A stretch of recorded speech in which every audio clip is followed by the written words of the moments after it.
The very first is a West Ham United supporter, diehard, multiple award-winning journalist, sports journalist, anchor, humanitarian here in the Southwest region. His name is Issa, Rene Issa, radio host show. He is an excellent fan when it comes to football, not just in the Southwest region, but European football as well. Welcome to Royal TV, Issa Rene Issa. It's a pleasure to have you on board. Absolutely fantastic. Great to be on your show. Good evening, listeners, or good evening, viewers of Royal TV. What a feeling. I know you get used to the idea of listeners because you're a radio personality, and we get that. Absolutely, and sometimes it's very difficult to take away that person from what they do. But as time unfolds and evolves, eventually we would be able to place those differences. And yeah, glad to be here for us to talk sports, football especially. That which is made at home, but focus today is Europe. Of course, focus today is Europe, and so we cannot talk about European football without talking about table toppers, Arsenal, who are leading the Premier League standings. As it stands, they are on course for the very first Premier League title in over 20 years. So we have a fan in the house. His name is Ndumbe Jemia. He's one of the very finest when it comes to statistics and football in the Southwest region. He was here on Monday, and we promised him European football this Wednesday. He's here live. Well, Ndumbe, it's a pleasure to be on board with you once more. Yeah, good evening, good evening to Rene, and good evening to the televiewers out there. Before the show, the both of you are already at loggerheads. You're already telling Issa Rene Issa that the team has not won any European trophy in a very long time, so we expect a heated debate today. But then we are focusing on the Premier League first. That's where we kick things off, where Arsenal were instrumental in their previous match. They beat Leeds United comfortably. They were away, but it was a comfortable win for Arsenal Football Club. Let's see what happened in that game in this highlight, and then we can analyse from there how Arsenal have gone 4 points clear at the top of the table. Get right in there. Darlow just about got a punch away. Leeds half clear it. Rice feeds it wide to Madueke. Sends over another cross. There's the header, and there's the goal. Martin Zubimendi has scored, and it's Leeds 0, Arsenal 1. That's a great decision by Madueke. He looked at taking full-back on. He chops inside, pretty similar to how Bukayo Saka does. It's a lovely delivery, but the timing of the run from Zubimendi is perfect. It can't be picked up. It's the perfect header. Madueke with another corner. It's gone in. Darlow couldn't keep it out, and Arsenal have doubled their lead. That is all about the delivery. I mean, to bend the ball from there into that near post area, right on top of everybody, that's so difficult, Tim. I mean, if no one touches that, that's going in. But it just causes mayhem. Odegaard looking for the run of Martinelli. He gets just ahead of Struijk on that occasion. Cuts inside. Good delivery! And Gyökeres has turned it in! And that is 3-0 now to the Gunners. Yeah, that's going to sink Leeds. They put so much effort into that. Odegaard with a lovely pass through to Martinelli, who rode the challenge and then delivered it, and Gyökeres was being really strong in the centre of the box, holding his ground. He gets a well-deserved goal. Arsenal go again.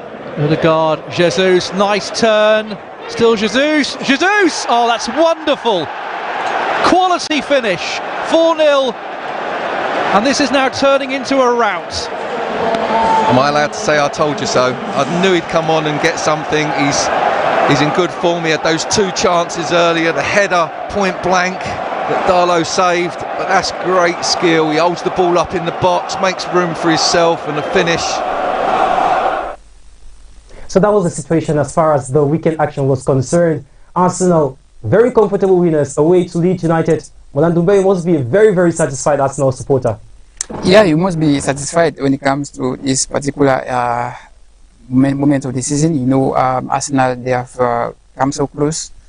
This time, fans will be telling you that the last time Arsenal came second 3 consecutive times, the fourth time they won the league. That was in the 1999, 2000, 2001, and then they won the championship. That was under Arsene Wenger. But I think this time around, when you look at the contenders, City and Aston Villa, Liverpool too, you can't write them off. They have been inconsistent. So too, Arsenal too have been inconsistent in one way or the other.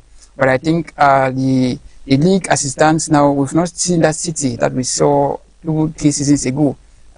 City have fallen down the pecking order. And in fact, there are the reports that Pep might be leaving at the end of the season. Some pundits are saying he looks tired. He can't do it again like he did in previous seasons where he had that 8, 9, 10 games without defeat. And so this time around, it looks much more difficult for him to get that particular situation in the season.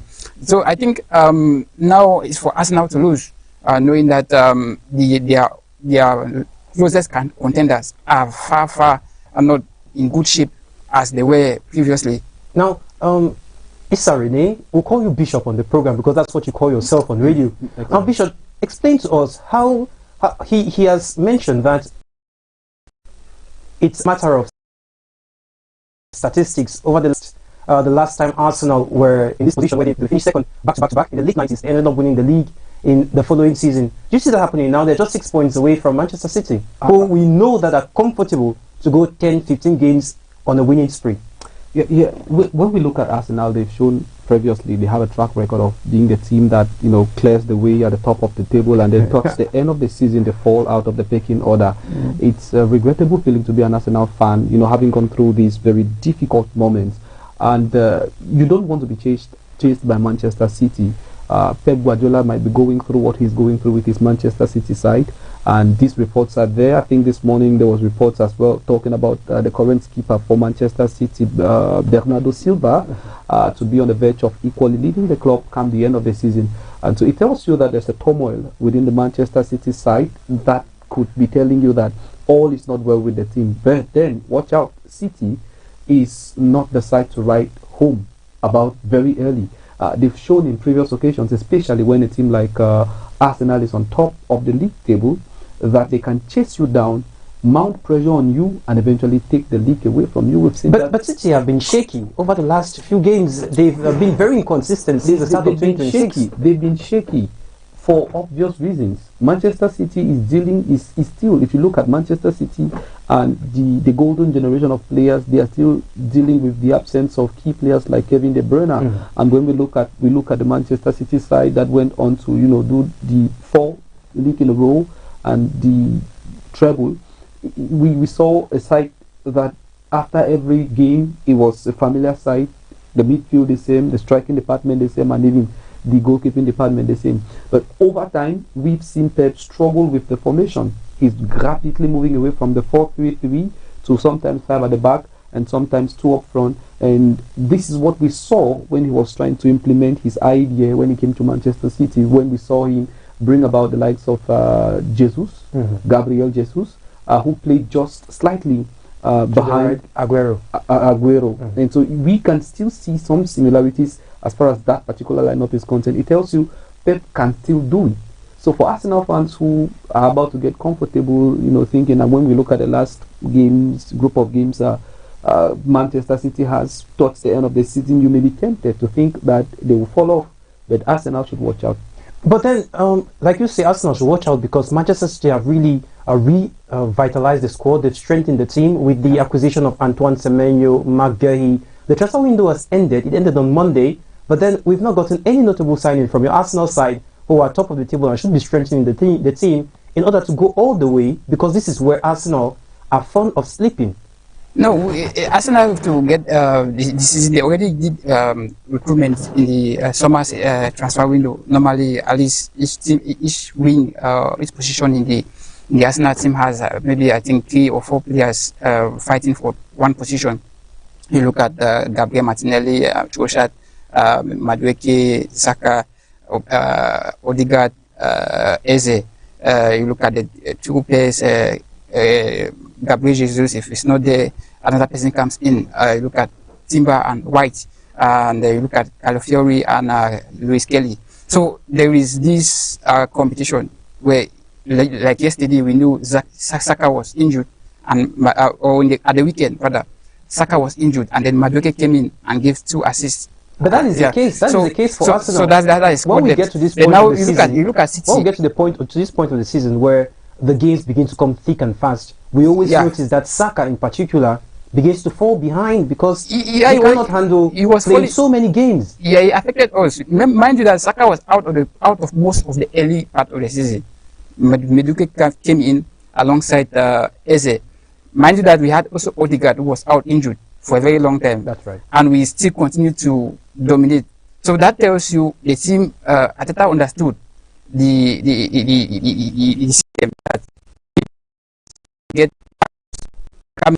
That's why without Xhaka, without Odegaard, they can still play. But now City, they have a problem. I say inconsistency. Yes, the two duo, Haaland and Ryan Cherki, they've had 25 goal involvement in all competitions. They are the best in the Premier League and one of the best in the top 5 European leagues. But now City has a problem.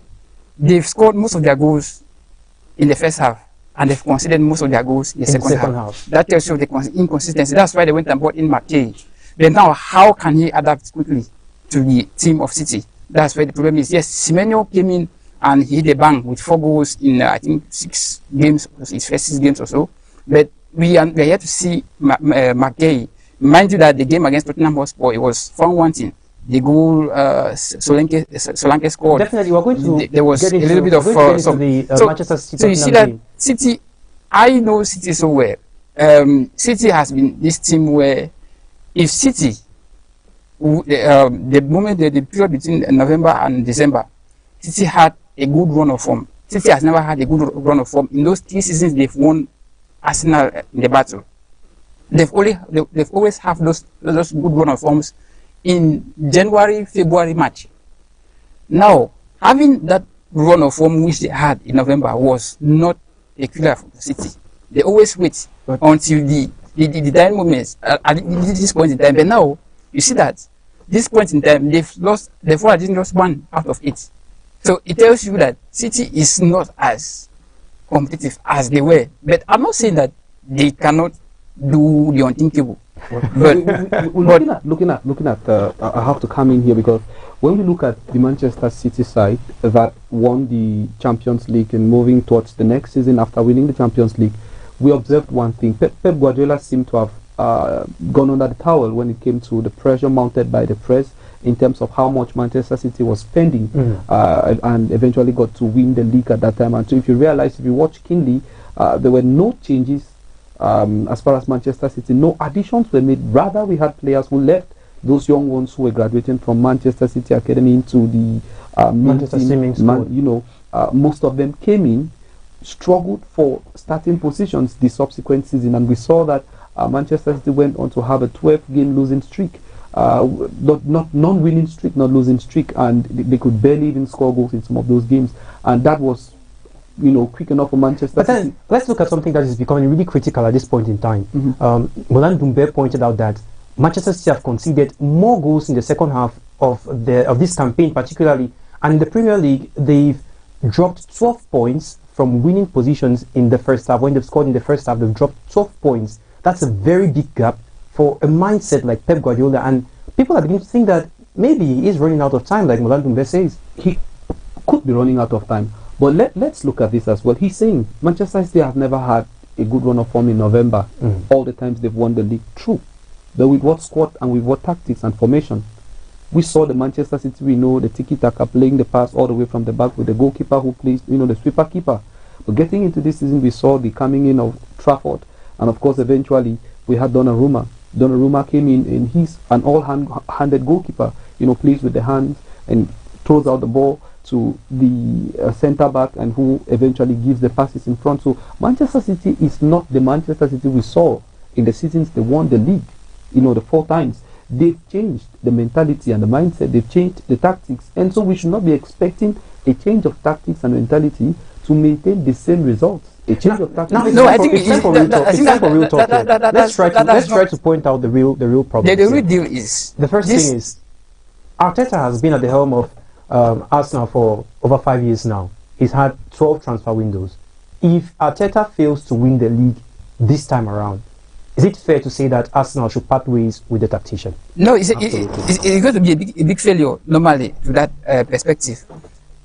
You look, he has built the team gradual process, that longevity, that patience has been at the level of Arsenal.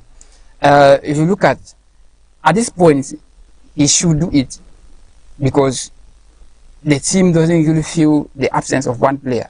That's why I said he understood those 3 previous seasons, which he finished as winners of the closest rivals, Liverpool and Manchester City. Let's look They at now- the players who came they- in. they now- They were dumped from players that were dumped out by No, Manchester but- City. no. Dumped by Chelsea. No, Dumped by Chelsea. Raheem No, Sterling, but they have been. Alexander No, Zinchenko. let's look at it. And, Let's look at the overall list of the Arsenal squad. They have in goal. You have David Raya. Then you can replace him with Kepa Arrizabalaga. You go at the right back. You have Timber. You can replace him either with Ben White. Ben White. You come to the 2 centre backs. You can have Kempia and you have Saliba and Gabriel. You can replace them with